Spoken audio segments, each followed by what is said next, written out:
സച്ചേട്ടനൊന്നുകൊണ്ട് വിഷമിക്കണ്ട. ചെന്നൈ പോയി ട്രീറ്റ്മെന്റ് ചെയ്യുന്നതോടെ എല്ലാം ശരിയാവും.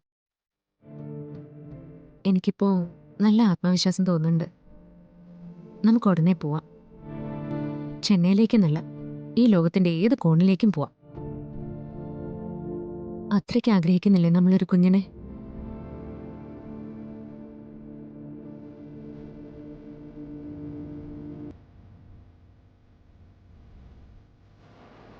സച്ചേട്ടാ, നമുക്കിന്നൊരു സ്ഥലം വരെ പോയാലോ? ഏത് സ്ഥലം? നമുക്ക് ശിവരാമേന്റെ വീട് വരെ ഒന്ന് പോകണം. അവിടുത്തെ കുഞ്ഞിന്റെ നൂലുകെട്ട് ആ ദിവസം തന്നെയല്ലേ? ഞാൻ ആ മോക്ക് കുറച്ച് സമ്മാനങ്ങളൊക്കെ വാങ്ങി വെച്ചിട്ടുണ്ട്. അത് കൊണ്ടേ കൊടുക്കണം. അതിനെന്താ, പോവാലോ. എപ്പോഴെന്ന് വെച്ചാ താൻ പറഞ്ഞാ മതി. ഞാൻ റെഡിയാ.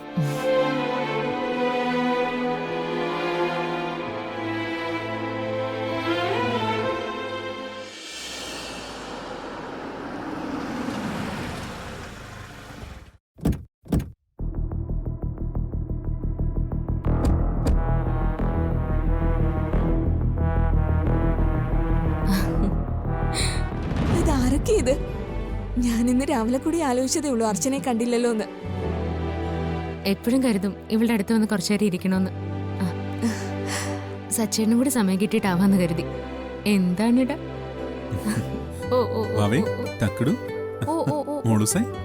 കരയല്ലേ? ദേ നോക്കിയേ, ദേ നോക്കിയേ, നോക്കിയേ.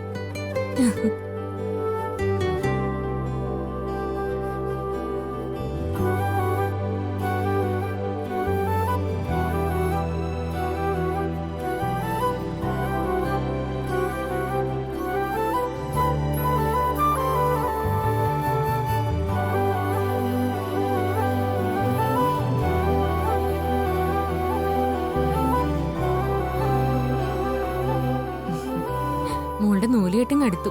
നൂലുകെട്ടുണ്ടേ നമുക്ക്. ഇവിടെ വെച്ച് തന്നെയാണോ ചേച്ചി ചടങ്ങൊക്കെ? ഇവിടെ വെച്ച് മതിയെന്ന ഏട്ടൻ പറയുന്നത്. അരഞ്ഞാണം വാങ്ങാനൊന്നും ഏട്ടന്റെ കയ്യിൽ പൈസ ഇല്ലാന്ന്. ഇവിടെ വെച്ച് രണ്ടുപേർക്കും കൂടി ഒരു കറുത്ത ചരട് മാത്രം കെട്ടാന്നാ ഏട്ടൻ പറയുന്നത്. ഞാൻ പറഞ്ഞതല്ലേ ചേച്ചി, എന്തെങ്കിലും ആവശ്യമുണ്ടെങ്കിൽ പറയണമെന്ന്.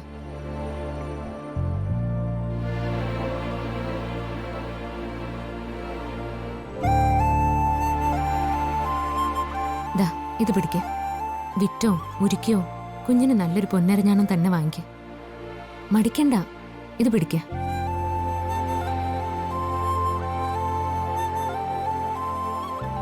നിങ്ങളുടെ എല്ലാ ബന്ധുക്കളെയും വിളിച്ച് നല്ല രീതിയിൽ തന്നെ ചടങ്ങ് നടത്തണം. പണത്തിന്റെ കാര്യം ഓർത്ത് നിങ്ങൾ വിഷമിക്കണ്ട, അത് ഞാൻ ഏറ്റു. ഇതിനൊക്കെ നിങ്ങളോട് എങ്ങനെ നന്ദി പറയണമെന്ന് എനിക്കറിയില്ല. എന്റെ ഭർത്താവിന് പോലും തോന്നാത്ത മനസാക്ഷിയാ നിങ്ങൾ എന്നോട് കാണിച്ചുകൊണ്ടിരിക്കുന്നത്. കയ്യില് പൈസ ഇല്ലാഞ്ഞിട്ടാണെന്ന് അറിയില്ല, ശിവേട്ടൻ എപ്പോഴും ദേഷ്യ ഈ കുഞ്ഞിനോട് പോലും. അദ്ദേഹത്തിന്റെ സ്വഭാവത്തിലൊക്കെ ആകെ ഒരു മാറ്റം.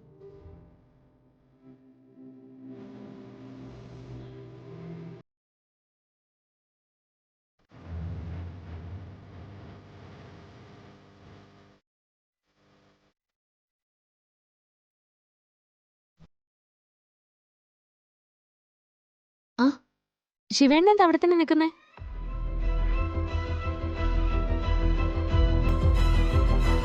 എന്തോ, നീ ഇതകത്തേക്ക് വയ്ക്ക്. നിങ്ങൾ സംസാരിച്ച് നിൽക്കി, ഞാനിപ്പോ വരാം. അതൊക്കെ ശരിയാവും ചേച്ചി. ഈ കുഞ്ഞിന്റെ മുഖത്തേക്ക് നോക്കി, രാജകലയല്ലേ. വാ, അകത്തേക്ക് ഇരിക്കാം.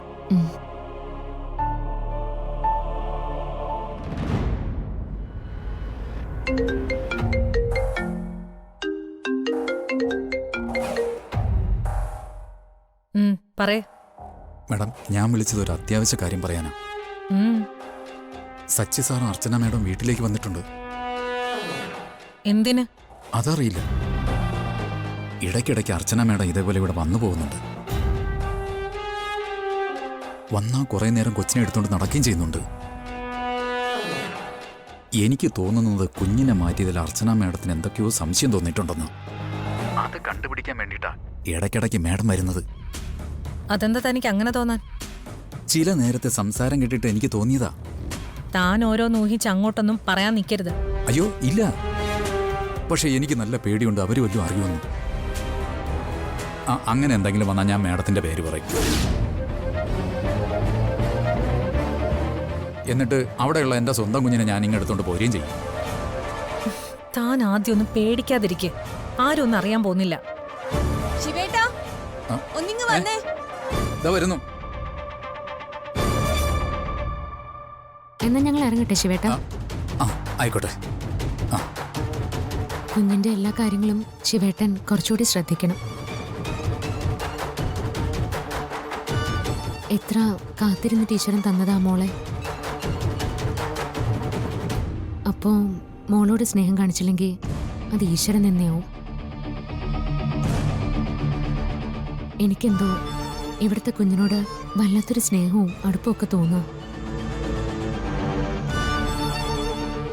എന്നാ ഞങ്ങൾ ഇറങ്ങട്ടെ. ശരി ചേച്ചി. ശരി എന്നാ.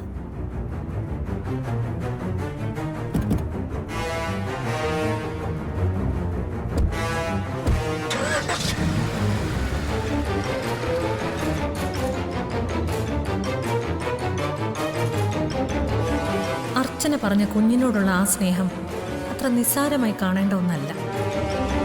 അടിക്കടി അർച്ചന അവിടെ പോകുന്നതും ശിവന്റെ പേടിയും എന്നെ അകപ്പെടുത്തുകയുള്ളൂ. പ്രസവിക്കുന്നതിന് മുൻപ് തന്നെ ആ കുഞ്ഞിനെ ഇല്ലാതാക്കാൻ നോക്കിയതാ. പക്ഷെ അന്നത് നടന്നില്ല. ഇനി അധികകാലം അതിനെ ജീവനോടെ വിടുന്ന അത്ര ബുദ്ധിയല്ല. സ്വന്തം കുഞ്ഞിനോടുള്ള വൈകാരികമായ അടുപ്പം ശിവന്റെ മനസ്സിലുണ്ട്. നാളെ ഏതെങ്കിലും ഒരു സമയത്ത് ഇവിടെയുള്ള കുഞ്ഞ് അയാളുടേതാണെന്ന് പറഞ്ഞാൽ എൻ്റെ ജീവിതം അവിടെ തീരും. അതിനൊരു വഴിയേ ഉള്ളൂ.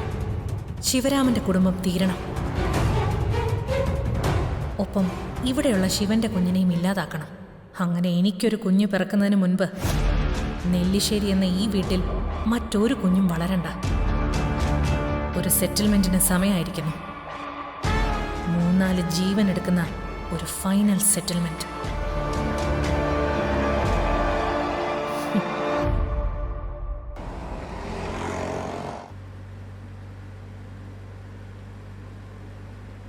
താൻ ഭയങ്കര സന്തോഷത്തിലാണല്ലോ. അതെ, ഭയങ്കര സന്തോഷത്തിലാ. ഞാനും സച്ചേട്ടനും അവിടെ നിന്ന് പോയില്ലായിരുന്നെങ്കിൽ അവിടുത്തെ മോളുടെ നൂലുകെട്ടും പേരിടൽ ചടങ്ങും ഒന്നും നടക്കില്ലായിരുന്നു. അപ്പോ അവിടെ പോണോന്ന് ഈശ്വരനായി തന്നെ എന്നെ കൊണ്ട് തോന്നിപ്പിച്ചതാ. ജീവിതം എല്ലാവർക്കും ഒരുപോലല്ലെന്ന് പറയുന്നത് എത്ര ശരിയാ. എന്ത് കാര്യം വേണമെങ്കിലും ആ കുഞ്ഞിന് നമുക്ക് ചെയ്തു കൊടുക്കാം. ഞാനങ്ങനെ പറഞ്ഞത് തന്റെ സന്തോഷം മുൻനിർത്തിയാ. ചെയ്യണം സച്ചേട്ടാ. നമ്മളെ കൊണ്ടാവുന്നത് പോലെയൊക്കെ സഹായിക്കണം. പാവങ്ങളാ. താൻ പാവാണെന്ന് പറയുന്നവരൊക്കെ നമുക്കിട്ട് പണി തരുന്നതാണല്ലോ പതിവ്. ഇതും അങ്ങനെ ആവാതിരുന്നാ മതിയായിരുന്നു. എന്ത് പണി തന്നാലും സ്വന്തം വീട്ടിലെ സ്വന്തം അനിയത്തിയെ പോലെ അല്ലല്ലോ അവര്. നമ്മുടെ മോളെ എടുക്കാൻ കൊതി തോന്നുമ്പോഴാ ഞാൻ ഇങ്ങോട്ട് വരുന്നത്. എന്തു ചേച്ചിയുടെ കുഞ്ഞ് വലുതാവുമ്പോ ഈ സ്നേഹവും അടുപ്പൊക്കെ എന്നോട് ഉണ്ടാവോ എന്തോ. അപ്പോഴേക്കും നമുക്ക് നമ്മുടെ കുഞ്ഞു വരില്ലേ? 2-3 വർഷത്തിനകം താനൊരമ്മയാവുന്ന കാര്യം നീ മറന്നോ? അതോടെ തന്റെ വിഷമങ്ങളൊക്കെ മാറും. ഞാനൊരു അമ്മയാവുന്ന സച്ചേട്ടൻ പറയുന്ന കേൾക്കുമ്പോ തന്നെ മനസ്സിന് എന്താ ആശ്വാസാന്നറിയോ? മോളുടെ നൂലുകെട്ട് കഴിഞ്ഞാൽ ഉടനെ നമുക്ക് ചെന്നൈ പോണം. അവിടെ എത്ര നാൾ വേണമെങ്കിലും താമസിക്കാം. പോവാം. എത്ര നാൾ അവിടെ താമസിച്ചാലും അവിടുന്ന് തിരികെ വരുമ്പോ തന്റെ വയറ്റിൽ എന്റെ കുഞ്ഞുണ്ടാവും. ഇനി പ്രസവിച്ചിട്ടാ താൻ ഇങ്ങോട്ട് വരുന്നെങ്കിൽ അതുവരെ തന്നോടൊപ്പം അവിടെ നിൽക്കാനും തന്റെ സന്തോഷത്തിനു വേണ്ടി എന്തിനു ഞാൻ ഒരുക്കുക.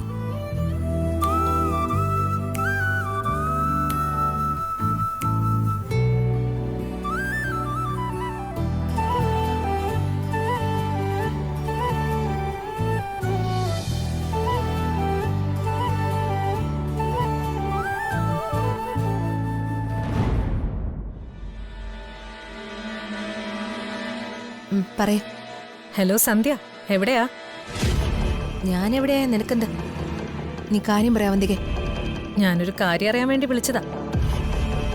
സന്ധ്യ ഇവിടെ വന്ന് എല്ലാരെയും ഞെട്ടിക്കുന്നൊരു വാർത്ത പറഞ്ഞു എന്നറിഞ്ഞല്ലോ. എന്ത് വാർത്ത? അർച്ചന ചെന്നൈയിൽ ഏതോ ഒരു ഹോസ്പിറ്റലിൽ പോയി ചികിത്സിച്ച അവൾക്ക് കുഞ്ഞുങ്ങളുണ്ടാവുന്നു. അവൾക്കൊരിക്കലും പിള്ളേരുണ്ടാവില്ല എന്ന് നമുക്ക് രണ്ടുപേർക്കും അറിയാം. പിന്നെ എന്തിനാ നീ ഇവിടെ വന്ന് ഇങ്ങനൊരു കള്ളം പറഞ്ഞിട്ട് പോയത്? വെറുതെ ഇവിടെ ഉള്ളവരെ സമാധാനിപ്പിക്കാനാണെന്ന് എനിക്കറിയാം. എന്തിനാ സന്ധ്യ ഈ പാവങ്ങൾ ഇങ്ങനെ പറ്റിക്കുന്നേ? ഞാനവരെ പറ്റിച്ചതാണെന്ന് നിന്നോടാരാ പറഞ്ഞ?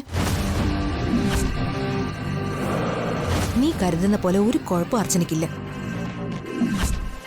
ചെന്നൈയിൽ പോയി ട്രീറ്റ്മെന്റ് എടുത്താ ഉറപ്പായിട്ടും അർച്ചന പ്രസവിക്കും. അവരവിടെ പോയിട്ട് വരുമ്പോ അവരുടെ കയ്യില് അർച്ചന പ്രസവിച്ച കുഞ്ഞും ഉണ്ടാവും. അതിന് നിങ്ങൾക്ക് പ്രത്യേകിച്ച് സംശയത്തിന്റെ ആവശ്യമൊന്നുമില്ല.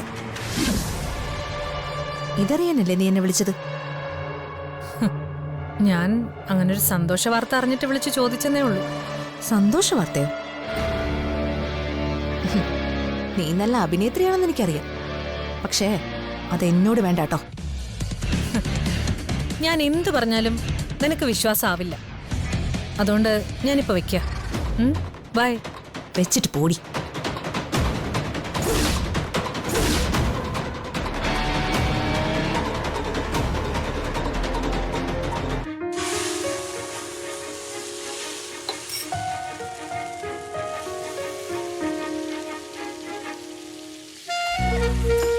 ആഹാ, താനിതൊരു ബ്രേക്ക്ഫാസ്റ്റ് ഉണ്ടാക്കി കഴിഞ്ഞില്ലേ?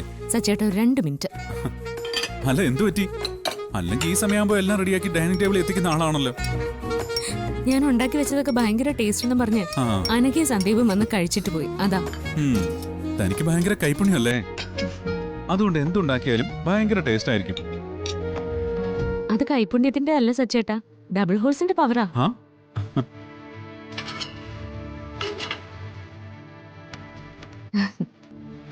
കണ്ട, ഇതാണ് Double Horse easy palappam mix. ആഹാ.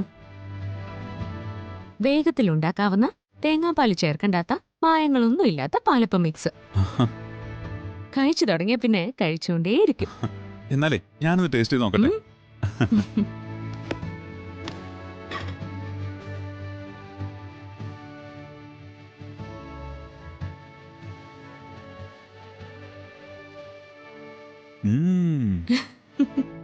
നോ രക്ഷ.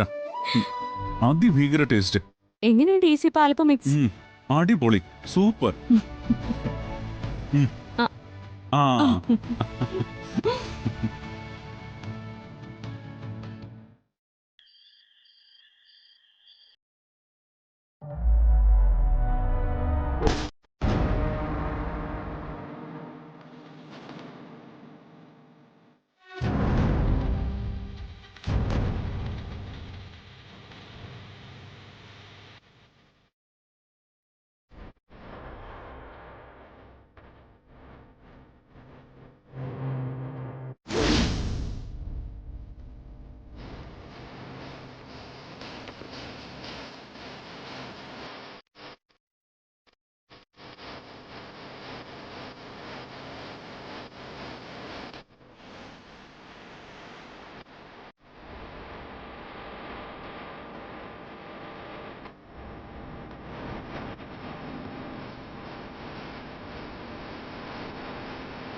സച്ചേട്ടാ വരുന്നില്ലേ?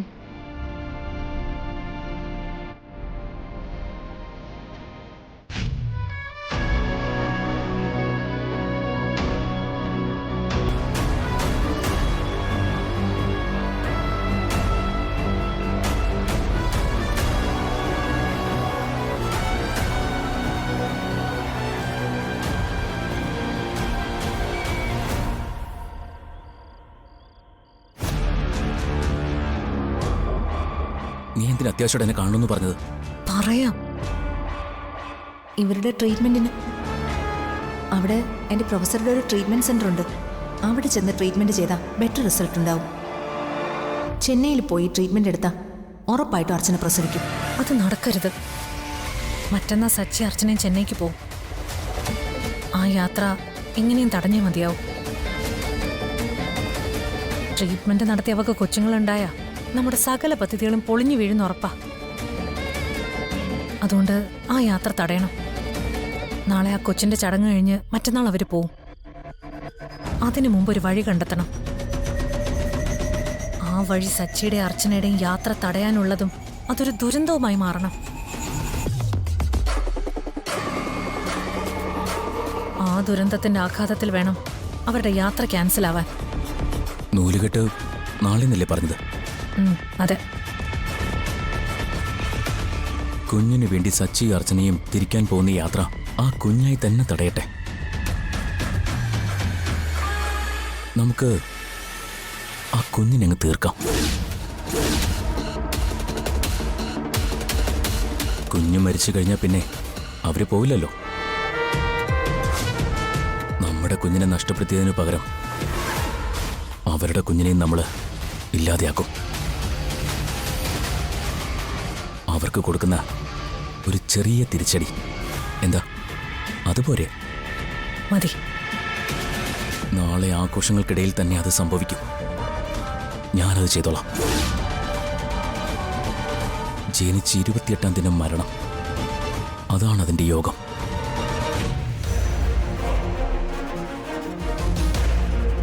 സച്ചേട്ടാ, അങ്കിൾ, ഏട്ടത്തി, പൊയ്ക്കോ, പൊയ്ക്കോ.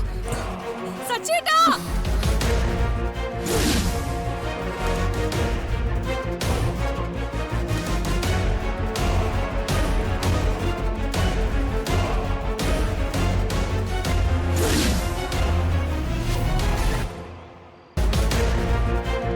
എന്താ എന്താ മോളെ? ദേ, അവിടെ ഒരു ഒരു ഒരു പാമ്പ്. പാമ്പോ? ദോ ദോ ദോ അവിടെ. ഞാൻ പുറത്തേക്ക് ഇറങ്ങിയപ്പോ ദേ അവിടെ കണ്ടതാ. എന്നിട്ട് അതെങ്ങോട്ട് പോയി? ആ അത് അങ്ങോട്ട് എവിടേക്കോ എഴഞ്ഞുപോയി. വലിയ പാമ്പൊന്നുമല്ല, വിഷമില്ലാത്തതാ. അനഘയുടെ വെളിയിൽ തന്നെ ആ പാമ്പ് അതിന്റെ മാളത്തിലെത്തിക്കാണും. നിങ്ങൾ തന്നെ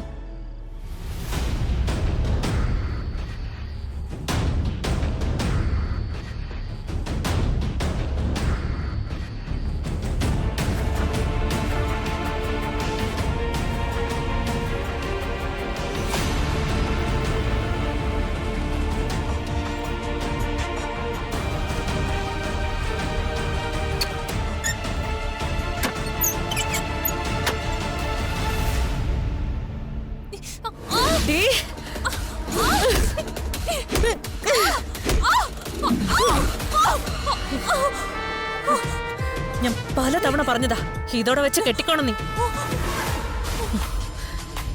എന്റെ പുറകെ മണം പിടിച്ച് നടക്കണ്ട. പലതവണ നിന്നെ ഞാൻ വിലക്കിയതാ, എന്റെ വഴിയിൽ തടസ്സമായിട്ട് നിൽക്കരുതെന്ന്. അതിന് മാത്രമേ നീ വളർന്നിട്ടില്ല. അതുകൊണ്ട് അവസാനമായിട്ട് ഞാൻ പറയാ, ഇവിടെ നിർത്തിക്കോണം എന്റെ പുറകെയുള്ള നിന്റെ അന്വേഷണം. പിന്നെ ഞാനും അവനും സംസാരിച്ചതുവല്ലോ നീ കേട്ടിട്ടുണ്ടെങ്കിൽ അത് മറ്റാരുടെങ്കിലും ചെവിയിലെത്തിയാ തീർത്ത് കളയും നിന്നെ ഞാൻ. എന്നെ കൊന്നാലും ശരി, ഇതൊന്നും ഇനി ഞാൻ മൂടി വെക്കില്ല. ചേച്ചിയും ധനുഷ് പറയുന്നതെല്ലാം ഞാൻ കേട്ടു. നാളെ കുഞ്ഞിനെ കൊല്ലാനുള്ള ചേച്ചിയുടെ ഒരു പദ്ധതി നടത്താൻ ഞാൻ സമ്മതിക്കില്ല. ആ കുഞ്ഞിന് എന്തെങ്കിലും സംഭവിച്ചാ നിങ്ങളും ധനുഷുമായിട്ടുള്ള എല്ലാ ബന്ധവും ഇവിടെ എല്ലാവരോടും ഞാൻ തുറന്നു പറയും. ധനുഷിനെ ഇവിടേക്ക് കൊണ്ടുവന്നതും നിങ്ങൾ തമ്മിലുള്ള ബന്ധം അറിഞ്ഞാ പിന്നെ നിങ്ങൾ ഈ വീടിന് പുറത്താ. ഞാൻ ജീവനോടെ ഇരിക്കുമ്പോ ആ കുഞ്ഞിനൊന്നും സംഭവിക്കാൻ ഞാൻ സമ്മതിക്കില്ല. എങ്കി നീ ഇനി ജീവനോടെ ഇരിക്കണ്ട.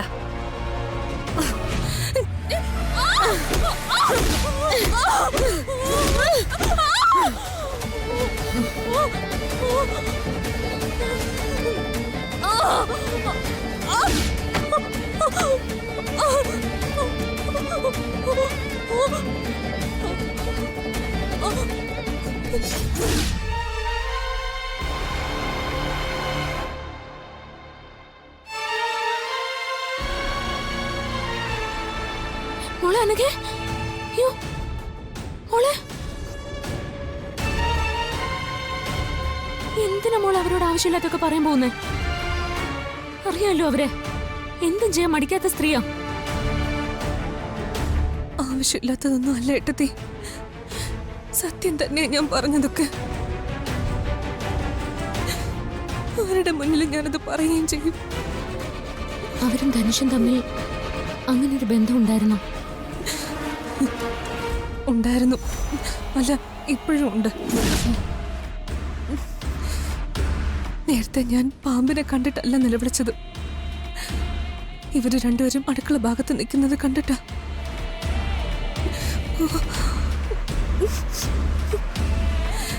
ഇതൊക്കെ ഏട്ടത്തിയോടും ഇവിടെ ഉള്ളവരോടും പറയണമെന്ന് ഞാൻ പലതവണ ആലോചിച്ചതാ. അതിന്റെ അവസാനം ചേച്ചി വീട്ടിൽ നിന്ന് പുറത്താക്കും. അതോർത്താ ഞാൻ മിണ്ടാതിരുന്നത്. എന്തൊക്കെയായാലും എന്റെ കൂടെപ്പിറപ്പല്ലേ ഏട്ടത്തി. ഏട്ടത്തെങ്കിലും സത്യം അറിഞ്ഞിരിക്കണം. എനിക്ക് ഉറപ്പാ ചേച്ചി ചിലപ്പോ എന്നെ കൊന്നെന്ന് വരും. അങ്ങനെ വന്നാ ഏട്ടത്തി സത്യം എല്ലാരെയും അറിയിക്കണം. നാളെ ചടങ്ങിന്റെ ഇടയ്ക്ക് കുഞ്ഞിനെ കൊല്ലണമെന്നാ അവര് പറയുന്നത്.